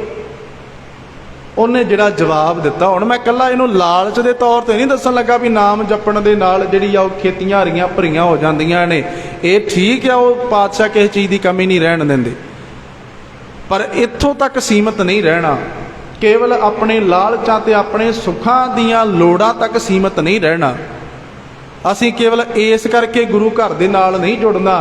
मैं रात की कथा विच भी ये बेनती कीती सी कि असीं केवल इस करके गुरु घर नहीं आउणा भी असीं गुरुद्वारा साहिब जावांगे ते साडा रोग ठीक हो जाए। जिवें हुण नवां नवां काम चल पिया पंजाब की धरती दे उत्ते, कोई कहण विच गुरेज नहीं करांगा मैं इस गल नूं। नवां नवां काम चल पिया, वो मत्थे नूं हत्थ लाओ ते बंदा ठीक, मत्थे नूं हत्थ लाओ बंदे दियां पत्थरियां ठीक, बंदे दे मत्थे नूं हत्थ लाओ बंदे दियां रसौलियां ठीक, बंदे दे मत्थे नूं हत्थ लाओ ओहदा सर्वाइकल ठीक। ये नवां वैदपुणा एक होर चल पिया पंजाब की धरती ते। ये नवां काम एक होर शुरू हो गया पंजाब की धरती ते। उन्हां बंदियां कोलों फिर अखवाया जाता है जी इन्हां वास्ते जिहड़ी आ ओह ले हैंड प्रेयर कीती गई, इन्हां दे मत्थे नूं हत्थ लाया पादरी साहब ने। जदों पादरी ने मत्थे नूं हत्थ लाया तो बंदा 9/9 हो गया। इत्थे वो काम नहीं जी हुंदा साध संगत जी, माफ़ी दो, इत्थे ये काम नहीं जी हैगा। इत्थे तो मेरे साहब ने किरपा कीती आ, जे सरीरक रोग लगा है तो गुरु अर्जन देव साहब महाराज सच्चे पातशाह ने तरन तारण साहब की धरती ते पहला दवाखाना भी खोलिया गुरुद्वारे दे नाल। मन दा रोग रब्बी बाणी नूं पढ़ के दूर होना आ, सरीरक रोग दवाई दे नाल दूर होना आ। पर एक गल इत्थे नाल होर जिहड़ी वखरी आ ਉਹ ਇਹ ਆ कि इत्थे सतगुरु जी कृपा करदे आ, दवाई भी तां असर करदी आ जे साहिबा तेरी कृपा होवे। आखो सतनाम श्री वाहिगुरू। इत्थे ये गल नाल आ कि वैदा संदा संद इकट्ठा होया, औखद आए रास विच आप खलोया पातशाह जी। इत्थे ते दवाई भी तां असर करदी आ जे तुहाडी कृपा होवे। पर उत्थे की वो कहते दवाई की लोड़ ही नहीं तुहानू, बस मत्थे नूं हत्थ लाया बंदा धरती ते डिगदा है ते फुट फुट धरती तो उच्चा उठदा ते लेटनियां मारदा फिरदा धरती ते। ते मैं राती भी कथा च बेनती कीती सी, दोबारा रिपीट कर रहा कि इन सारे पादरी साहबानां दा जिहड़ा पौप मुख धिर हुंदी है ना रोम दे विच, वो व्हील चेयर ते बैठा तो उसकी पिछले दिन ही सोशल मीडिया ते फोटो वायरल हुई आ। तो फोटो पा के मैं भी अपने सोशल मीडिया अकाउंट ते पाई ते एक होर सज्जन उन्होंने पाई ते नाल उन्होंने लिखिया कहंदे पौप साहब जी पंजाब आओ, पंजाब टिकट लैके छेती पहुंचो, इत्थे पंजाब की धरती ते आओ। हो सकता है रोम दे विच ओह पादरी ना होण जिहड़ा मत्थे नूं हत्थ ला के व्हील चेयर तो उठा दिंदे आ। तुसीं पंजाब आओ, पंजाब आउंदे आ तुहाडे उन्हां मत्थे नूं हत्थ लाउणा ते तुसीं 9/9 हो जाना। तुसीं किधर व्हील चेयर चुक्की फिरदे हो नाल अपने। ते मैं वेखिया जी आ जिहड़ा पिछले दिनी बहुता रौला पिया कि ईसाई भरावां दा बड़ा वड्डा इकट्ठ उस अंम੍ਰਿਤਸਰ साहिब की धरती ते होया, जिहदे बारे रब्बी बाणी दे बोल ने कि वसदी सगन अपार अनूप रामदास पुर, हर हा नानक कसमल जाहे नहाया। रामदास सर जिथे साहब आखदे डिठे सभे थाम, नहीं तुद जेहिया बद्धो पुरख विधाता तां तू सोहिया। वसदी सगन अपार अनूप रामदासपुर, हर हा नानक कसमल जाहै नहाया। रामदास सर इस धरती के उत्ते वड्डा इकट्ठ होया ते उत्थे उत्थे बीबियां आईयां। मैं खोल के वेखण दा यतन किया, मैं क्या वेखा तो सही उस प्रोग्राम दे विच उस कानफ्रेंस विच की इहो जिहा जादू की छड़ी घुमाई है जिहड़े इन्ने लोग इकट्ठे हो रहे आ। वो जो प्रोग्राम कढ़ के वेखिया तो कोई माई अपने हाथ में बैल्ट फड़ी फिरदी जिहड़ी लक नूं लाई दी, जदों डिस्क हिल जाए लक पीड़ करदा होवे ते उन्हें बैल्ट फड़ी अपने हाथ दे विच ते कहंदी पिछलियां 6 सालों तो मैं बीमार सां, 8 मैं डॉक्टर बदल दिते, मैनूं फर्क नहीं कितों पिया, मेरे को लक तो तुरिया नहीं सी जांदा, लक पीड़ बड़ा करदा सी। ते जदों पादरी साहब ने लाया मत्थे नूं हत्थ ते मेरी बैल्ट लथ गई ते मैं ठीक हो गई। मेरी बेल्ट हथ गई तो मैं ठीक हो गई। ਅਸੀਂ ਪ੍ਰਚਾਰ ਕਰਨ ਕਿਸੇ ਨੂੰ ਕੋਈ ਮਨਾਹੀ ਨਹੀਂ, ਅਸੀਂ ਕਿਉਂ ਵਿਰੋਧ ਕਰੀਏ ਕਿਸੇ ਦਾ। ਪਰ ਆ ਜਿਹੜੇ ਪਖੰਡ ਕੀਤੇ ਜਾ ਰਹੇ ਨਾ ਭੋਲੇ ਭਾਲੇ ਲੋਕਾਂ ਦੇ ਉੱਤੇ, ਇਸ ਪਖੰਡ ਤੋਂ ਸਾਨੂੰ ਅਲਰਜੀ ਆ, ਇਸ ਪਖੰਡ ਤੋਂ ਅਲਰਜੀ ਆ ਜੀ ਸਾਨੂੰ।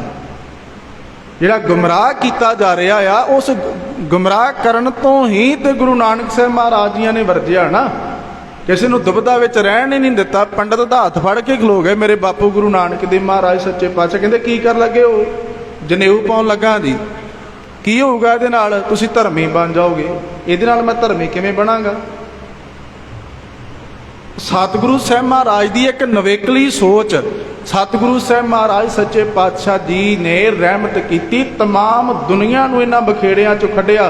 ਕੋਈ ਵਿਚਾਰਾ, ਹੁਣ ਸਤਿਗੁਰੂ ਨੂੰ ਪ੍ਰੋਬਲਮ ਸੀ ਨਾ ਇਸ ਗੱਲ ਤੋਂ ਵੀ ਕੋਈ ਨੰਗੇ ਪੈਰੀ ਤੁਰਿਆ ਫਿਰਦਾ ਵਿਚਾਰਾ, ਜੋੜਾ ਹੀ ਨਹੀਂ ਪਾ ਰਿਹਾ ਪੈਰੀਂ ਆਪਣੇ, ਤੇ ਪਾਤਸ਼ਾਹ ਕਹਿੰਦੇ ਜੁੱਤੀ ਕਿਤੇ ਡੰਗਰਾਂ ਦੇ ਪਾਉਣ ਵਾਸਤੇ ਬਣੀ, ਜੁੱਤੀ ਕਿਉਂ ਨਹੀਂ ਪਾਉਂਦਾ ਪੈਰੀਂ ਆਪਣੇ ਤੂੰ? ਆਸਾ ਕੀ ਵਾਰ ਪੜ੍ਹਦੇ ਹੋ ਨਾ ਆਪਦੀ ਰੋਜ਼, ਤੇ ਕੀ ਆਖਿਆ ਮੇਰੇ ਸਾਹਿਬ ਪਾਤਸ਼ਾਹ? ਕਹਿੰਦੇ ਪੱਗ ਉੱਪੇ ਤਾਣਾ, ਪੱਗ ਪੈਰ ਉੱਪੇ ਤਾਣਾ, ਜੁੱਤੀ ਤੋਂ ਬਗੈਰ ਹੀ ਤੁਰਿਆ ਫਿਰਦਾ। ਕਹਿੰਦੇ ਪੱਗ ਉੱਪੇ ਤਾਣਾ, ਆਪਣਾ ਕੀਆ ਕਮਾਣਾ, ਅਲ ਮਲ ਖਾਈ। ਪਾਤਸ਼ਾਹ ਕਹਿੰਦੇ ਜੇ ਤੂੰ ਪੱਤੇ ਖਾਣੇ ਆ ਤੇ ਜਾਨਵਰਾਂ ਨੇ ਕੀ ਖਾਣਾ ਹੈ? ਤੇਰੇ ਵਾਸਤੇ ਤਾਂ ਰੋਟੀ ਬਣਾਈ ਆ ਉਹਨੇ, ਤੇਰੇ ਵਾਸਤੇ ਤਾਂ ਉਹਨੇ ਵੱਖਰੀ ਖੁਰਾਕ ਬਣਾਈ ਆ, ਤੂੰ ਕਿਉਂ ਖਾਂਦਾ ਫਿਰਦਾ ਇਹ ਵਾਲੀਆਂ ਚੀਜ਼ਾਂ? ਪੱਗ ਉੱਪੇ ਤਾਣਾ, ਆਪਣਾ ਕੀਆ ਕਮਾਣਾ, ਅਲ ਮਲ ਖਾਈ, ਸਿਰ ਸ਼ਾਹੀ ਪਾਈ, ਮੂਰਖ ਅੰਧਾ ਪੱਤ ਗਵਾਈ, ਵਿਣ ਨਾਵੇਂ ਕਿਛ ਥਾਏ ਨਾ ਪਾਈ। ਇੱਥੇ ਨਾਮ ਤੋਂ ਬਗੈਰ ਖਲਾਸੀ ਨਹੀਂ ਹੈ। ਭਾਵੇਂ ਕੋਈ ਪੈਰਾਂ ਤੋਂ ਨੰਗਾ ਤੁਰਿਆ ਫਿਰੇ, ਭਾਵੇਂ ਕੋਈ ਪਿੰਡੇ ਤੇ ਸਵਾਹ ਮਲ ਕੇ ਤੁਰਿਆ ਫਿਰੇ, ਭਾਵੇਂ ਕੋਈ ਕਹੇ ਮੈਂ ਤੇ ਵਸਤਰ ਹੀ ਨਹੀਂ ਪਾਉਂਦਾ ਜੀ, ਮੈਂ ਤੇ ਲੰਗੋਟ 'ਚ ਹੀ ਰਹਿਣਾ, ਉਹਦੇ ਨਾਲ ਪਰਮਾਤਮਾ ਨੂੰ ਕੋਈ ਫਰਕ ਨਹੀਂ ਪੈਂਦਾ। ਸਤਿਗੁਰੂ ਨੇ ਇਸ ਪਖੰਡ 'ਚੋਂ ਸਾਨੂੰ ਬਾਹਰ ਕੱਢਿਆ, ਤੇ ਸਾਨੂੰ ਤਰਸ ਆਉਂਦਾ ਆ ਸਾਡੇ ਉਹਨਾਂ ਭੈਣਾਂ ਭਰਾਵਾਂ ਦੇ ਉੱਤੇ ਜਿਹੜੇ ਨਵੇਕਲੀ ਵਿਚਾਰ ਛੱਡ ਕੇ ਸਤਿਗੁਰੂ ਸਾਹਿਬ ਮਹਾਰਾਜ ਸੱਚੇ ਪਾਤਸ਼ਾਹ ਜੀਆਂ ਦਾ ਇਹ ਨਿਆਰਾ ਪੰਥ ਛੱਡ ਕੇ ਤੇ ਫਿਰ ਦੁਬਾਰਾ ਉਧਰਲੇ ਪਾਸੇ ਤੁਰੇ ਜਾ ਰਹੇ ਆ। ਉਹਨਾਂ ਵਾਸਤੇ ਬੇਨਤੀ ਕਰ ਰਹੇ ਆ ਕਿ ਜੇ ਤੁਹਾਡੇ ਵੀ ਕੋਈ ਸੰਪਰਕ ਵਿੱਚ ਆ ਤੇ ਜ਼ਰੂਰ ਉਹਦਾ ਤਰਲਾ ਕਰੋ।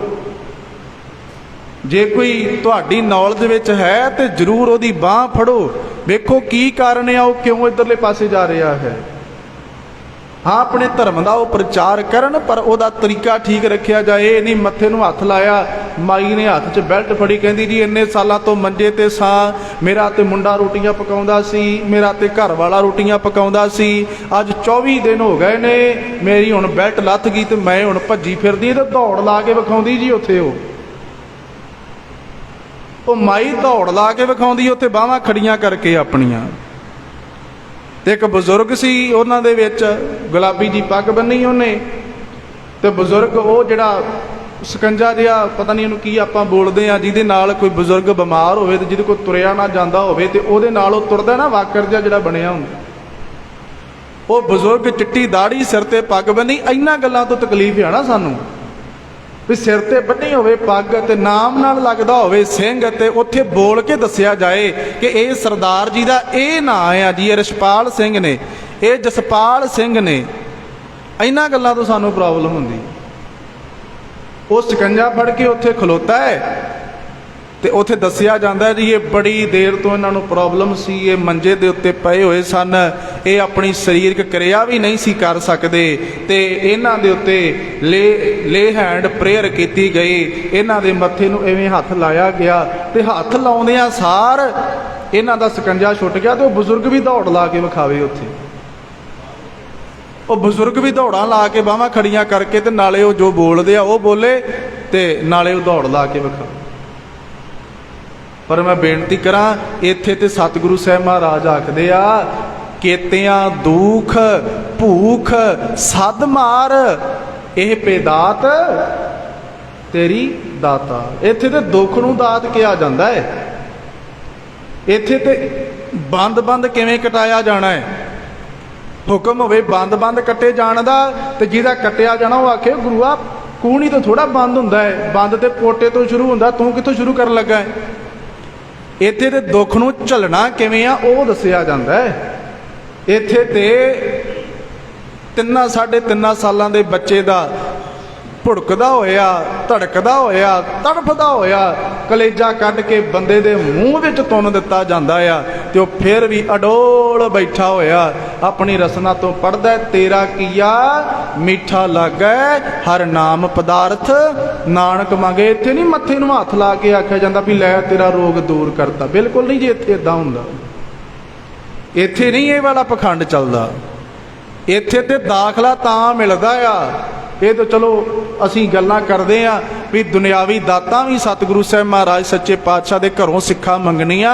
ਤੇ ਪਰ ਮੈਂ ਮਾਫੀ ਚਾਹੁੰਦਾ ਵੀ ਸਾਡੇ ਬਹੁਤੇ ਪ੍ਰਚਾਰਕਾਂ ਅਸਾਂ ਵੀ ਜ਼ੋਰ ਇਸੇ ਗੱਲ ਤੇ ਲਾ ਲਿਆ ਵੀ ਅਸੀਂ ਉਹ ਹੀ ਸਾਖੀਆਂ ਸੰਗਤ ਨੂੰ ਸੁਣਾਈਏ ਕਿ ਸਤਿਗੁਰੂ ਦੇ ਘਰੋਂ ਸੁੱਖ ਮਿਲਦਾ ਹੈ ਜੀ, ਰੋਗ ਦੂਰ ਹੋ ਜਾਂਦੇ ਆ, ਤਾਂ ਕਿ ਅਸੀਂ ਬਹੁਤੇ ਇਕੱਠੇ ਕਰ ਸਕੀਏ। ਪਰ ਅਸਲ ਸੱਚਾਈ ਇਹ ਆ, ਇੱਥੇ ਤੇ ਸਾਹਿਬ ਆਖਦੇ ਆ, ਜੋ ਤੋ ਪ੍ਰੇਮ ਖੇਲਣ ਕਾ ਚਾਓ ਸਿਰ ਧਰ ਤਲੀ ਗਲੀ ਮੇਰੀ ਆਓ, ਇਤ ਮਾਰਗ ਪੈਰ ਧਰੀਜੈ ਸਿਰ ਦੀਜੈ ਕਾਣ ਨਾ ਕੀਜੈ। ਇੱਥੇ ਤੇ ਆਖਿਆ ਜਾਂਦਾ ਪਹਿਲਾਂ ਮਰਨ ਕਬੂਲ ਜੀਵਨ ਕੀ ਛੱਡ ਆਸ ਹੋ ਸਭਨਾ ਕੀ ਰੇਨੁਕਾ ਤੋ ਆਓ ਹਮਾਰੇ ਪਾਸ। ਇੱਥੇ ਪੱਥਰੀਆਂ ਦੇ ਇਲਾਜ ਮੱਥੇ ਨੂੰ ਹੱਥ ਲਾ ਕੇ ਨਹੀਂ ਜੇ ਕੀਤੇ ਜਾਂਦੇ। ਇੱਥੇ ਰਸੌਲੀਆਂ ਮੱਥੇ ਨੂੰ ਹੱਥ ਲਾ ਕੇ ਨਹੀਂ ਜੇ ਕੱਢੀਆਂ ਜਾਂਦੀਆਂ। ਇੱਥੇ ਇਹ ਗੱਲਾਂ ਨਹੀਂ ਹੁੰਦੀਆਂ। ਇੱਥੇ ਤੇ ਸਤਿਗੁਰੂ ਸਾਹਿਬ ਮਹਾਰਾਜ ਸਿਖਾਉਂਦੇ ਆ, ਭਾਈ ਦੇਗ ਦੇ ਵਿੱਚ ਆਲੂ ਵਾਂਗ, ਭਾਈ ਦਿਆਲੇ ਵਾਂਗ ਉਬਾਲਾ ਕਿਵੇਂ ਖਾਣਾ ਆ, ਉਹ ਜਾੜ ਤੇ ਸਿਖਾਈ ਜਾਂਦੀ ਆ। ਇੱਥੇ ਮੱਥੇ ਨੂੰ ਹੱਥ ਲਾ ਕੇ ਗੋਡੇ ਮੋਢੇ ਨਹੀਂ ਠੀਕ ਕੀਤੇ ਜਾਂਦੇ। ਇੱਥੇ ਇਹ ਦੱਸਿਆ ਜਾਂਦਾ ਵੀ ਜਦੋਂ ਲੱਕੜ ਦੇ ਸਕੰਜੇ 'ਚ ਕੱਸਿਆ ਹੋਵੇ ਤੇ ਸੀਸ ਤੋਂ ਪੱਗ ਲਾ ਕੇ ਤੇ ਆਰਾ ਰੱਖਣ ਲੱਗੇ ਹੋਣ ਤੇ ਕਹਿਣ ਕੋਈ ਆਖਰੀ ਖੁਆਇਸ਼, ਇੱਥੇ ਤੇ ਇਹ ਜਾੜ ਸਿਖਾਈ ਜਾਂਦੀ ਵੀ ਤੁਸੀਂ ਆਪਣਾ ਕੰਮ ਕਰਿਓ, ਮੈਂ ਆਪਣਾ ਕੰਮ ਕਰਾਂਗਾ। ਤੇ ਜੇ ਆਖਰੀ ਖੁਆਇਸ਼ ਪੁੱਛਦੇ ਹੋ ਤੇ ਇੰਨਾ ਕੁ ਕੰਮ ਕਰ ਦਿਓ ਵੀ ਜਦੋਂ ਆਰਾ ਚੱਲ ਰਿਹਾ ਹੋਵੇ ਤੇ ਮੇਰਾ ਮੂੰਹ ਮੇਰੇ ਗੁਰੂ ਤੇਗ ਬਹਾਦਰ ਸਾਹਿਬ ਵਾਲੇ ਪਾਸੇ ਹੋਵੇ। ਬਸ ਇੰਨਾ ਕੁ ਮੇਰੇ ਤੇ ਤਰਸ ਕਰਿਓ ਵੀ ਮੈਂ ਪਿੰਜਰੇ 'ਚ ਬੈਠੇ ਆਪਣੇ ਗੁਰੂ ਵੱਲ ਵੇਖਦਾ ਵੇਖਦਾ ਸ਼ਹੀਦ ਹੋਵਾਂ। ਇੱਥੇ ਤੇ ਇਹ ਚੀਜ਼ਾਂ ਸਿਖਾਈਆਂ ਜਾਂਦੀਆਂ ਨੇ। ਇੱਥੇ ਤੇ ਇਹ ਦੱਸਿਆ ਜਾਂਦਾ ਵੀ ਸਿੱਖੀ ਕੇਸਾਂ ਤੇ ਸਵਾਸਾਂ ਨਾਲ ਕਿਵੇਂ ਨਿਭਦੀ ਆ ਤੇ ਕਿਵੇਂ ਆਪਣੀ ਖੋਪੜੀ ਲੁਹਾ ਕੇ ਤੇ ਵੈਰੀ ਨੂੰ ਆਪਣੀ ਜੁੱਤੀ ਦੀ ਨੋਕ ਅੱਗੇ ਲਾ ਕੇ ਲਿਜਾਇਆ ਜਾਂਦਾ ਹੈ। ਇੱਥੇ ਇਹ ਗੱਲਾਂ ਸਿਖਾਈਆਂ ਜਾਂਦੀਆਂ ਹੈ। ਇੱਥੇ ਤੇ ਸਾਹਿਬ ਕਿਰਪਾ ਕਰਕੇ ਸਾਨੂੰ ਹੁਕਮਨਾਮਾ ਦਿੰਦੇ ਆ ਕਦੇ ਕਦੇ ਅੰਮ੍ਰਿਤ ਵੇਲੇ ਕਿ ਜੋ ਨਰ ਦੁੱਖ ਮੈਂ ਦੁੱਖ ਨਹੀਂ ਮਾਨੈ, ਸੁਖ ਸਨੇਹ ਔਰ ਭੈ ਨਹੀਂ ਜਾਕੈ, ਕੰਚਨ ਮਾਟੀ ਮਾਨੈ। ਇੱਥੇ ਨਹੀਂ ਮੱਥੇ ਨੂੰ ਹੱਥ ਲਾ ਕੇ ਰੋਗ ਦੂਰ ਕੀਤੇ ਜਾਂਦੇ। ਇੱਥੇ ਤੇ ਦੁੱਖ ਝੱਲਣ ਦੀ ਜਾੜ ਸਿਖਾਈ ਜਾਂਦੀ ਆ ਕਿ ਨਿੱਕਾ ਜਿਹਾ ਬੱਚਾ ਮਾਂ ਦੀ ਛਾਤੀ ਨਾਲ ਲੱਗ ਕੇ ਦੁੱਧ ਪੀ ਰਿਹਾ ਮੀਰ ਮੰਨੋ ਦੀ ਜੇਲ੍ਹ ਵਿੱਚ, ਤੇ ਬੱਚੇ ਦੀਆਂ ਲੱਤਾਂ ਤੋਂ ਪਕੜ ਕੇ ਛਾਤੀ ਨਾਲੋਂ ਤੋੜ ਲਿਆ, ਉਹਨੂੰ ਆਕਾਸ਼ ਵਿੱਚ ਸੁੱਟਿਆ, ਉਹਦੇ ਥੱਲੇ ਕਰ ਦਿੱਤਾ ਤਿੱਖਾ ਨੇਜਾ। ਉਸ ਬੱਚੇ ਦੇ ਸਰੀਰ ਕੋਮਲ ਜੀਆਂ ਹੱਡੀਆਂ ਚੋਂ ਨੇਜਾ ਆਰ ਪਾਰ ਹੋ ਗਿਆ। ਬੱਚਾ ਪਟਾਕ ਕਰਕੇ ਧਰਤੀ ਤੇ ਵੱਜਾ। ਜਦੋਂ ਧਰਤੀ ਤੇ ਡਿੱਗਾ ਉਹਦਾ ਖੂਨ, ਉਹਦੀ ਮਿੱਝ ਨਿਕਲੀ ਤੇ ਮਾਂ ਦੇ ਚਿਹਰੇ ਤੇ ਪੈ ਗਈ। ਪਾਪੀ ਨੇ ਇੱਥੇ ਹੀ ਬਸ ਨਹੀਂ ਕੀਤੀ, ਉਸ ਨੇਜੇ ਚੋਂ ਆਰ ਪਾਰ ਹੋਇਆ। ਜਿਹੜਾ ਨੇਜਾ ਆਰ ਪਾਰ ਹੋ ਗਿਆ ਹੈ, ਉਸ ਬੱਚੇ ਨੂੰ ਪਕੜਿਆ, ਉਹਦੇ ਛੋਟੇ ਛੋਟੇ ਟੋਟੇ ਕੀਤੇ ਤੇ ਉਹਦੀਆਂ ਆਂਦਰਾਂ ਦੇ ਨਾਲ ਉਹਦੇ ਟੋਟੇ ਪਰੋ ਕੇ ਤੇ ਉਸ ਮਾਂ ਦੇ ਗਲ ਝਾਰ ਪਾਇਆ ਜਾਂਦਾ। ਭਾਈ ਇੱਥੇ ਤੇ ਜਾੜ ਸਿਖਾਈ ਜਾਂਦੀ ਆ। ਉਹ ਮਾਂ ਅਰਦਾਸ ਕਰਦੀ ਆ, ਹੇ ਕਲਗੀਆਂ ਵਾਲਿਆ ਇਹਨਾਂ ਜੇ, ਤੇ ਬੱਚੇ ਦੇ ਟੋਟੇ ਕਰਕੇ ਗਲ ਅਜੇ ਵੀ ਕਹਿੰਦੀਆਂ ਵੀ ਅਸੀਂ ਸੁੱਖ ਨਾਲ ਦਿਨ ਬਤੀਤ ਕੀਤਾ, ਇਹਨਾਂ ਵਾਸਤੇ ਦੁੱਖ ਕਿਹੜਾ ਹੈ। ਤੇ ਅੱਜ ਫਲਾਣਾ ਤੁਰ ਪਿਆ ਜੀ, ਉੱਥੇ ਪ੍ਰੇਅਰ ਕਰਾਓ ਜੀ ਜਾ ਕੇ, ਤੁਹਾਡੀਆਂ ਪੱਥਰੀਆਂ ਦੂਰ ਹੋ ਜਾਣਗੀਆਂ, ਤੁਹਾਡਾ ਬੀਪੀ ਠੀਕ ਹੋ ਜਾਏਗਾ, ਤੁਹਾਡੀ ਸ਼ੂਗਰ ਕੰਟਰੋਲ ਹੋ ਜਾਏਗੀ। ਇਹ ਸਿੱਖਾ ਕਿਹੜੇ ਰਾਹ ਤੇ ਤੁਰ ਪਿਆ ਤੂੰ? ਹਾਂ, ਇੰਨੀ ਗੱਲ ਕਹਿਣ ਦਾ ਅਧਿਕਾਰ ਆ ਕਿ ਜਿਸ ਦਾ ਖੂਨ ਅੰਮ੍ਰਿਤਸਰ ਪਹੁੰਚ ਚੁੱਕਾ ਹੈ, ਜੇ ਉਹਨਾਂ ਨੂੰ ਕਹਿਣ ਦਾ ਅਧਿਕਾਰ ਆ ਕਿ ਇਹ ਧਰਮ ਯੋਧਿਆ, ਭਾਈ ਕਿਹਦੇ ਨਾਲ ਧਰਮ ਯੁੱਧ ਕਰ ਰਹੇ ਹੋ ਅੰਮ੍ਰਿਤਸਰ ਦੀ ਧਰਤੀ ਦੇ ਉੱਤੇ? ਉਹਨਾਂ ਦਾ ਟਾਈਟਲ ਦਿੱਤਾ ਹੈ, ਉਹਦਾ ਪੰਜਾਬੀ ਮਤਲਬ ਤੇ ਧਰਮ ਯੁੱਧ ਬਣਦਾ ਹੈ ਨਾ। ਤੇ ਧਰਮ ਯੁੱਧ ਕਿਹਦੇ ਨਾਲ ਕਰਨਾ ਹੈ? ਸ੍ਰੀ ਅੰਮ੍ਰਿਤਸਰ ਸਾਹਿਬ ਦੀ ਧਰਤੀ ਦੇ ਉੱਤੇ ਸਿੱਖਾਂ ਦੇ ਕੇਂਦਰ। ਪਰ ਉਹ ਗੁਰੂ ਨਾਨਕ ਵੱਲ ਪਿੱਠ ਕਰਕੇ ਦੂਜੇ ਪਾਸੇ ਤੁਰੇ ਜਾ ਰਹੇ ਆ। ਮੈਨੂੰ ਤਾਂ ਕਰਕੇ ਇਹਨਾਂ ਦਿਨਾਂ ਵਿੱਚ ਮੈਨੂੰ ਜਿੱਥੇ ਵੀ ਮੌਕਾ ਮਿਲਦਾ ਮੈਂ ਹਰ ਥਾਂ ਤੇ ਇਹ ਗੱਲ ਕਰ ਰਿਹਾ ਵਾਂ। ਅਸਲ ਵਿੱਚ ਇਹ ਸਾਰਾ ਕੰਮ ਏਜੰਸੀਆਂ ਕਰਵਾਉਂਦੀਆਂ। ਕਿਉਂ? ਤੁਸੀਂ ਵੇਖੋ, ਸ੍ਰੀ ਅੰਮ੍ਰਿਤਸਰ ਸਾਹਿਬ ਦੀ ਧਰਤੀ ਤੇ ਪਹਿਲਾਂ ਲੱਖਾਂ ਦਾ ਇਕੱਠ ਕਰਵਾਇਆ ਜਾਂਦਾ ਹੈ, ਪਰਮਿਸ਼ਨ ਦਿੱਤੀ ਜਾਂਦੀ ਆ, ਉਹ ਸਾਰਾ ਕੁਝ ਹੁੰਦਾ ਹੈ। ਤੇ ਉਹਦੇ ਤੋਂ ਕੇਵਲ 7 ਦਿਨ ਬਾਅਦ ਗਿਆਨੀ ਜਸਵੰਤ ਸਿੰਘ ਜੀ ਮੰਡੀ ਸਾਹਿਬ ਵਾਲੇ ਉਹਨਾਂ ਦੀ ਗ੍ਰਿਫਤਾਰੀ ਦਾ ਕੇਸ ਦੇ ਦਿੱਤਾ ਜਾਂਦਾ ਹੈ। ਜਿਹੜਾ ਕੇਸ ਉਹਨਾਂ ਦੇ ਉੱਤੇ ਭਿੱਖੀਵਿੰਡ ਥਾਣੇ ਦੇ ਵਿੱਚ ਦਰਜ ਕਰਵਾਇਆ ਗਿਆ ਸੀ, ਉਹਨਾਂ ਨੇ ਵੀ ਈਸਾਈਅਤ ਦੇ ਸਬੰਧ ਵਿੱਚ ਕੁਝ ਬੋਲ ਕਥਾ ਕਰਦਿਆਂ ਕਹੇ ਸਨ ਤੇ ਉਹਨਾਂ ਦੇ ਉੱਤੇ ਪਰਚਾ ਦਰਜ ਕਰਵਾ ਦਿੱਤਾ ਗਿਆ। ਹਾਲਾਂਕਿ ਸ਼ੁਕਰ ਆ ਸਾਡੀਆਂ ਸਿੱਖ ਸੰਸਥਾਵਾਂ ਜਾਗੀਆਂ ਤੇ ਅੱਜ ਉਹ ਗਿਆਨੀ ਜਸਵੰਤ ਸਿੰਘ ਜੀ ਜਿਹੜੇ ਵਰਜ਼ਸ ਜਿਹੜਾ ਵਾ ਉਹ ਈਸਾਈ ਖਰਾਬ ਕਰਨ ਦਾ ਯਤਨ ਕੀਤਾ ਜਾ ਰਿਹਾ, ਆਪਸੀ ਟਕਰਾਅ ਬਣਾਉਣ ਦਾ ਯਤਨ ਕੀਤਾ ਜਾ ਰਿਹਾ ਹੈ। ਤੇ ਸਾਨੂੰ ਇਹਨਾਂ ਚੀਜ਼ਾਂ ਨੂੰ ਬੜੀ ਗੰਭੀਰਤਾ ਦੇ ਨਾਲ ਸੋਚਣਾ ਤੇ ਸਮਝਣਾ ਚਾਹੀਦਾ। ਮੈਂ ਆਪਣੇ ਈਸਾਈ ਵੀਰਾਂ ਨੂੰ ਵੀ ਬੇਨਤੀ ਕਰਾਂਗਾ ਕਿ ਭਾਈ ਤੁਸੀਂ ਵੀ ਥੋੜਾ ਜਿਹਾ ਆਪਣੇ ਹਿਸਾਬ ਦੇ ਨਾਲ ਚੱਲੋ। ਸਾਨੂੰ ਤੁਹਾਡੇ ਦੀ ਕੋਈ ਵਿਰੋਧਤਾ ਨਹੀਂ, ਆਪਣੀ ਗੱਲ ਰੱਖਣ ਦਾ ਤੁਹਾਨੂੰ ਅਧਿਕਾਰ ਆ ਤੇ ਸਾਨੂੰ ਵੀ ਅਧਿਕਾਰ ਆ। ਇਹ ਜਿਹੜਾ ਪਖੰਡ ਫੈਲਾ ਕੇ ਲੋਕਾਂ ਨੂੰ ਗੁੰਮਰਾਹ ਕਰਕੇ ਤੁਸੀਂ ਗਲਤ ਪਾਸੇ ਪਾ ਰਹੇ ਹੋ ਨਾ, ਸਭ ਤੋਂ ਵੱਡਾ ਗੁਨਾਹ ਹੁੰਦਾ ਹੈ, ਸਭ ਤੋਂ ਵੱਡਾ ਪਾਪ ਹੁੰਦਾ ਆ ਜਿਹੜਾ ਕਿਸੇ ਨੂੰ ਗਲਤ ਰਸਤੇ ਦੇ ਉੱਤੇ ਪਾਉਣਾ। ਅੱਜ ਦਾ ਸ਼ਬਦ ਮੇਰੇ ਸਾਹਿਬਾਂ ਆਖਿਆ ਏ ਭਾਈ, ਮਰਨੰ ਬਿਸਰਨੰ ਗੋਬਿੰਦੈ। ਹੈ ਭਾਈ, ਮੌਤ ਆ ਜਦੋਂ ਪ੍ਰਮਾਤਮਾ ਭੁੱਲ ਜਾਂਦਾ ਹੈ। ਜੀਵਨੰ ਹਰ ਨਾਮ ਧਿਆਵਣੈ। ਜੀਵਨ ਹੈ ਜਦੋਂ ਬੰਦਾ ਨਾਮ ਧਿਆਉਂਦਾ ਹੈ। ਲਬਨੰ ਸਾਧ ਸੰਗੇਨ। ਲੱਭਦਾ ਆ ਨਾਮ ਸਾਧ ਸੰਗਤ ਦੇ ਵਿੱਚੋਂ, ਲੱਭਦੀ ਆ ਪਰਮੇਸ਼ਰ ਦੇ ਨਾਮ ਦੀ ਦਾਤ ਸਤ ਸੰਗਤ ਵਿੱਚ ਆ ਕੇ।